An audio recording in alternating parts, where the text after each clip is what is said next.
चला तर मग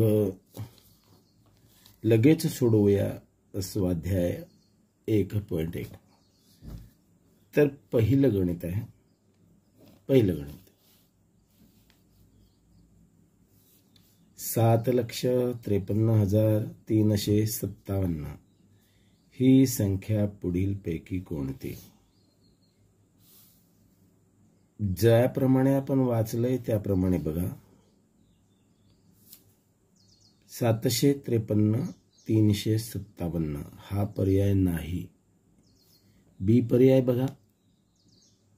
753,000 एवढं बरोबर आहे.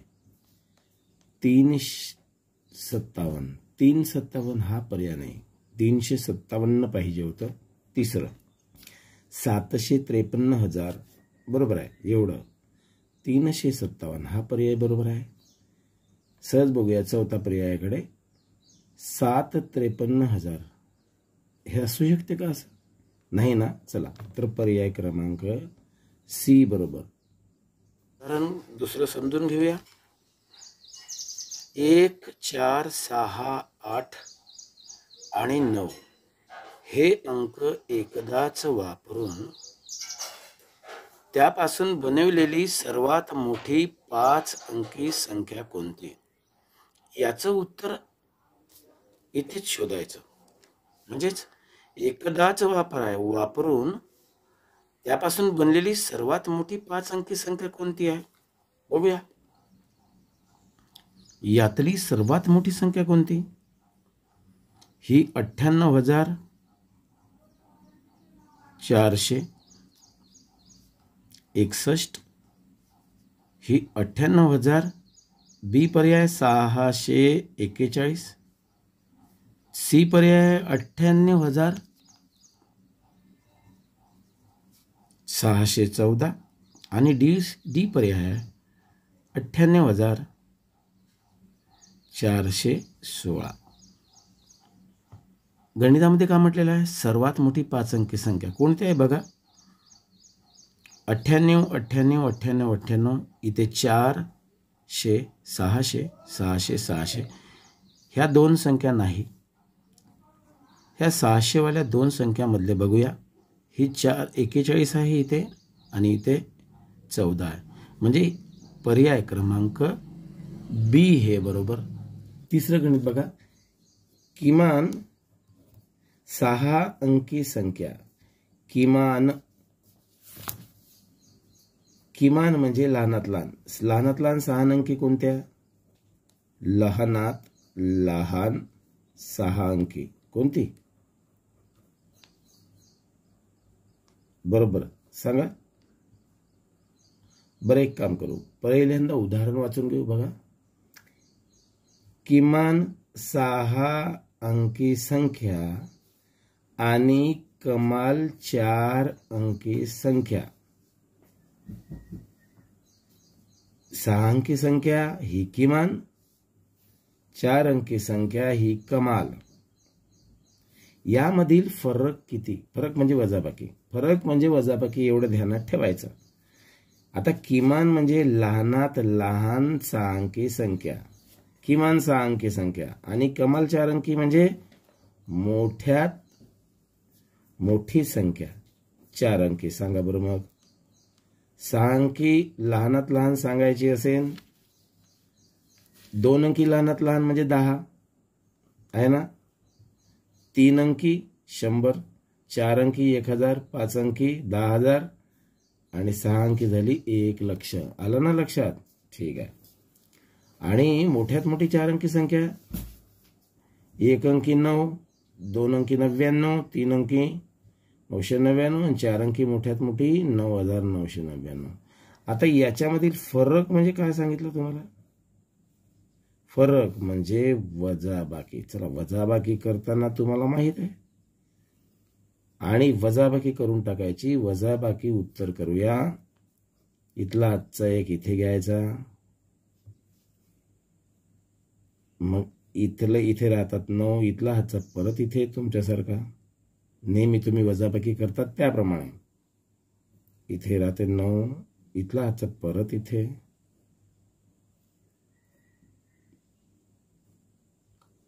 चला अशीच वजाबाकी करताना तुम्ही बरोबर आहे. बघूया 10तून 9 गेले 1 राहिले, 9तून 9 गेले 0 राहिलं, 9तून 9 गेले 0 राहिले, 9तून 9 गेले 0 राहिले आणि इथे 9 अशी 9. इकडनं काही नाही. पर्याय क्रमांक बघा कोणता आहे तो. 90,001. कुठे 90,001? पर्याय क्रमांक सी. हेच उत्तर. चौथं गणित बघूया. दशक स्थानी 9 असलेली विविध अंकाचा वापर करून बनणारी किमान संख्या कोणती? आता सांगितलं तुम्हाला. किमान म्हणजे पहिल्यांदा सांगा काय? लहानात लहान. चल आणि काय म्हटलं हे बघा. आता हे झालंय किमान. दशक स्थानी 9 असलेली सांगा कोणकोणत्या दशक संख्येमध्ये दशक स्थानामध्ये 9 आहे? इथे पण आहे बघा. 1092 दशक स्थानी 9. दुसरा पर्याय 1290 इथे दशक स्थानी 9.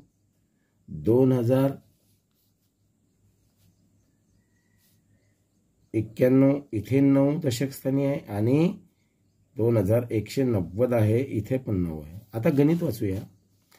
9 असलेली दशक स्थानी 9 असलेली विविध अंकाचा वापर करून बनणारी किमान संख्या सांगा. किमान म्हणजे काय?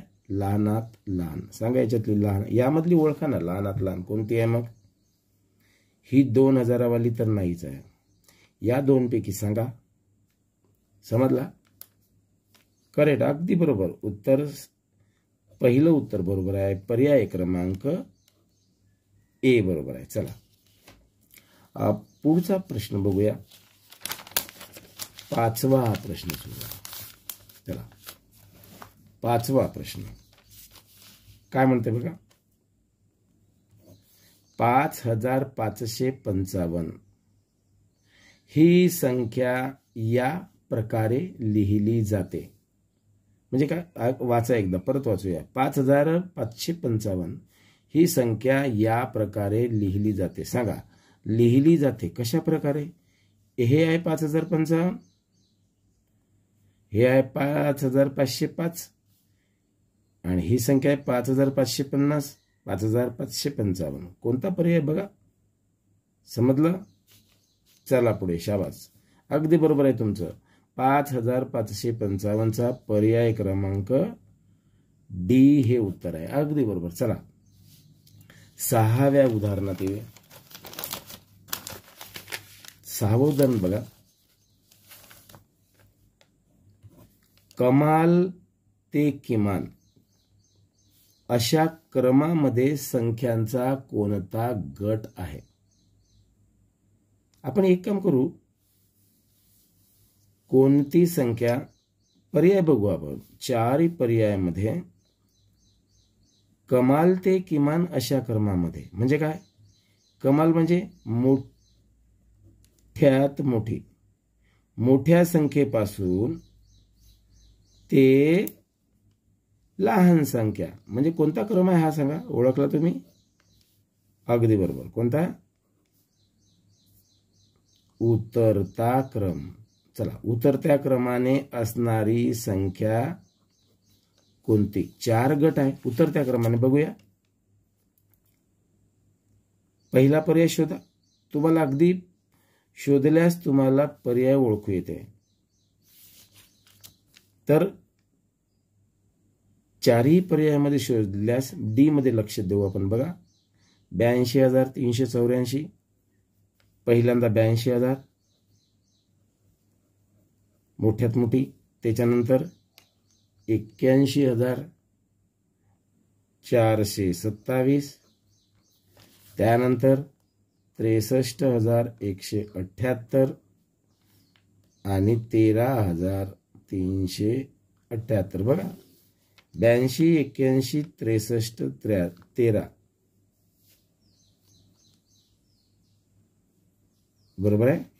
पर्याय क्रमांक डी हे उत्तर येऊन जाते. अगदी सोपे आहेत पहिल्यांदा सुरुवातीला अगदी. चला पुढे बघूया. उदाहरण क्रमांक 7. 7वं उदाहरण काय म्हणते. 1 0 3 4 आणि 5. 1 0 3 4 आणि 5 हे अंक वापरून बनणारी लहानात लहान विषम संख्या. लहानात लहान इकडे बघा, इथे लहानात लहान विषम संख्या. आपण याच्यात लहानात लहान बनवूया. आपण पहिल्यांदा बघितली ना, लहानात लहान संख्या अशीच बनली. उत्तर इथेच आहे बघा, 10,345. हीच संख्या लहानात लहान आहे. आणि ते काय म्हणते, विषम संख्या आहे का ही विषम. बघा आहे. दुसरा पर्याय म्हणजे पर्याय क्रमांक ए हे उत्तर आहे. तरी पण आपण इतर पर्यायाकडे बघूया. बघा दुसरा पर्याय 10,453. ही पण विषम संख्या आहे ना, विषम संख्या. पण लहानात लहान आहे का सांगा. नाही, ही आहे सर्वात लहान. ही 453 असल्यामुळे ही मोठी. ही 543 त्याही पेक्षा मोठी. ही 435 त्याही पेक्षा मोठी.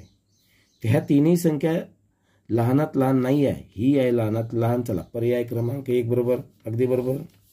समजलं तुम्हाला. 8वं गणित बघूया.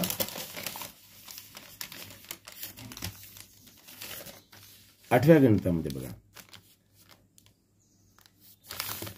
जर प्रत्येक ओळ स्तंभ. बघा अतिशय सोपं गणित राहते असतं. जर प्रत्येक ओळ, 1 ओळ 2 ओळ आणि 3 ओळ, आणि प्रत्येक स्तंभ 1 स्तंभ 2 स्तंभ 3 स्तंभ म्हणजे उभी बाजू, आणि प्रत्येक कर्ण म्हणजे तिरपी बाजू अशी आणि अशी, आणि यामध्ये लिहिलेल्या संख्याची बेरीज समान आहे. बघा हे परत लिहितो इथे मी तुमच्या लक्षात येण्यासाठी. चला लिहितो मी. 8 3 4 1 y 9 x z आणि 2 यांची बेरीज समान आहे. तर या तर मध्ये गणितामध्ये बघा, तर एक्स वाय आणि झेड यांच्या किमती क्रमशः लिहा. आपल्याला एक्स ची किंमत, वाय ची किंमत आणि झेड ची किंमत काढायची. चला काढून बघूया आपण. समजलं असेल त्यांनी पुढे जायचं, पण आपण इथे समजून घेऊया. चला सुरुवातीला 3 अक्षर आहे, यांची बेरीज करून बघू. ज्यांची बेरीज येते बघा, 8 आणि 3 11, 11 अधिक 4 15. आता अशी बेरीज करता येणार ना आपल्याला, अशी बेरीज करूया. बघा 3 अंक दिलेले असल्यामुळे 9 4 13, 13 आणि 2 15. म्हणजे आता आपल्याला उत्तर सापडलं. कसं, आडवी उभी तिरपी बेरीज केल्यास 15 आली पाहिजे. चल तर सांगा इथे कोणतं अक्षर आहे यसला. 8 अधिक 1 9 आणि इथे किती पाहिजे. करेक्ट, इथे पाहिजे 6. चला पहिलं उत्तर सापडलं. एक्स बरोबर 6. आणि इथे 6 आलं. आता अशी बेरीज करून बघूया. 6 अधिक 2 8. मग इथे किती पाहिजे. झेडच्या ठिकाणी आलं 7. करेक्ट. इथे 7 आलं म्हणजे इथे किती पाहिजे. 7 आणि 3 10. 10 आणि इथे किती पाहिजे 5. म्हणजे एक्स ला 6, वाय ला 5 आणि झेड ला 7. कोणता क्रमांक. पर्याय क्रमांक 1 हे बरोबर आहे. चला अशा तऱ्हेने स्वाध्याय 1.1 सोडवा.